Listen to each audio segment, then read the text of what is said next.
ఎంతమందికి ఈ ముద్దపప్పు, ఆవకాయ, నెయ్యి అంటే ఇష్టం? ఎవరికిష్టమో లేదో నాకు తెలీదు గానీ, నాకైతే మోస్ట్ ఫేవరెట్ డిష్ అంటే ఇదే అని చెప్తాను. మై ఆల్ టైమ్ ఫేవరెట్ అంటే ముద్దపప్పు, ఆవకాయ, నెయ్య. వేడి వేడి అన్నంతో కలుపుకొని తింటుంటే నా సామిరంగా మళ్ళీ మళ్ళీ తినాలనిపిస్తోంది. తిన్న నాలుకకే ప్రాణం లేచొస్తుంది. ఈ దునియాల ఎన్ని రుచులు సవిచూసినా నీ రుచి ముందు అన్నీ తక్కువే అనిపిస్తుంది నాకు.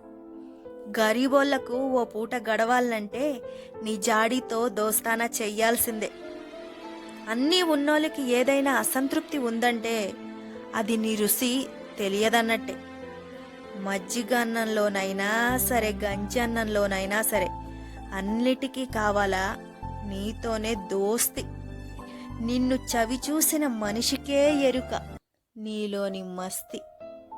అన్నం పండిస్తున్న రైతుకి, ఈ ఆవకాయ ఎవరు కనిపెట్టారో వాళ్ళకి నా శతకోటి పాదాభివందనాలు. అన్నదాత సుఖీభవ.